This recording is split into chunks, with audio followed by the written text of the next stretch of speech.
Today, we will learn about Fayol's principles of management.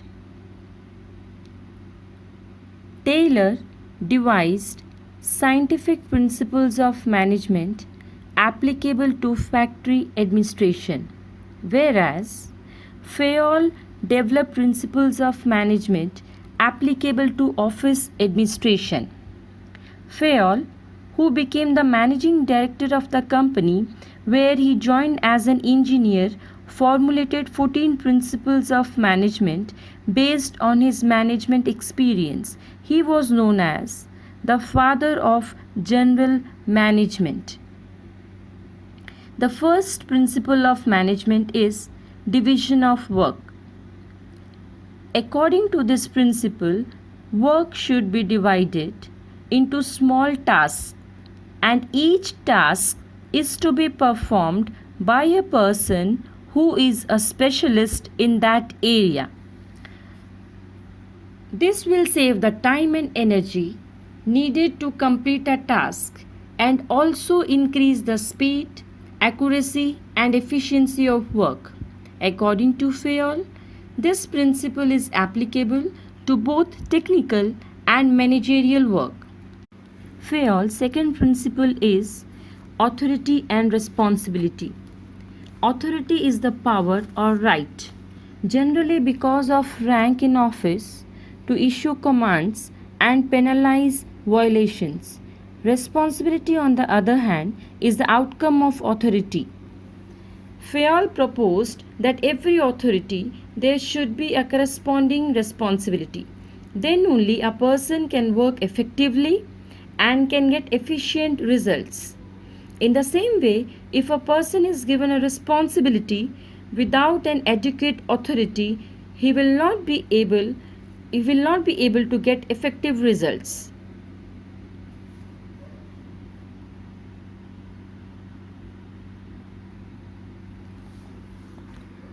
The third principle is discipline. A good discipline is required at all levels for the smooth functioning of the organization. It includes respect of authority, obedience, proper conduct, fair and clear rules and regulations, careful use of penalties. According to Fayol, a good supervision at all levels helps to maintain discipline in an organization. Next principle is unity of command. Unity of command implies that there should be one boss for an employee. That is, an employee should be answerable to one superior and receive orders only from him. This helps to avoid confusion regarding what task is to be done, when it is to be done, and how it is to be done. Next principle is unity of direction. This principle states that there should be one head and one plan. All similar activities should be grouped together, be supervised by one head, and have one plan of action. The efforts of all the members of a group must be directed towards the achievement of common goals. Next principle is remuneration of employees. According to this principle, employees should be fairly compensated for their work in achieving organizational objectives. The remuneration should be just and equitable for both the employees and employer, and it should be determined based on the work allocated, cost of living, market wage rate for similar work, and financial position of an organization. Scalar chain is the seventh principle of management. Under this principle, Fayol emphasized having a common chain of command and communication from top level management to bottom level of management.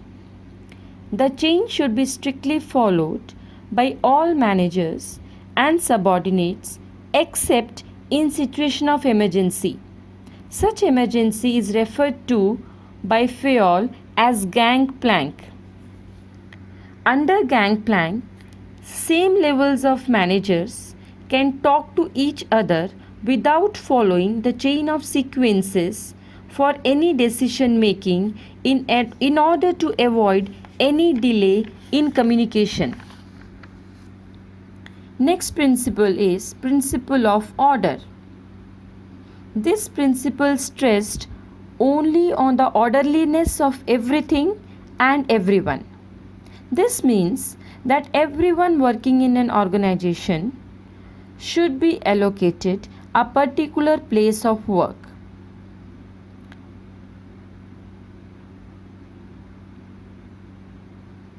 Fayol's ninth principle of management is equity.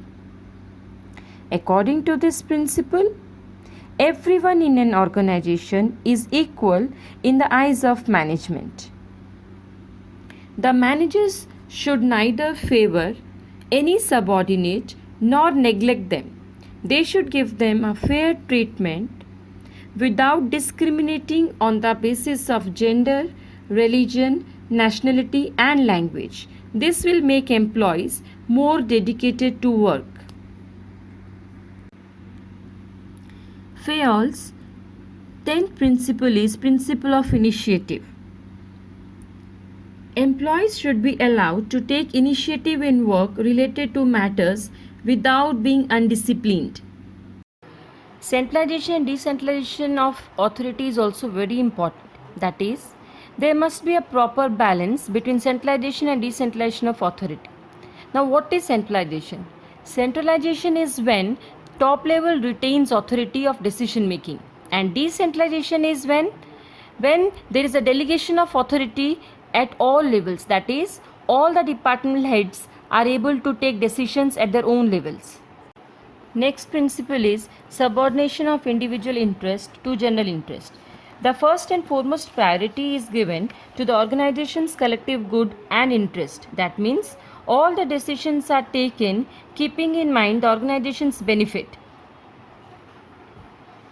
And the last principle is esprit de corps.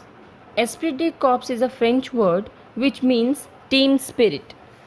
A manager should promote teamwork and harmony to maintain coordination and cooperation among employees. This will bring an atmosphere of trust and unity in the organization.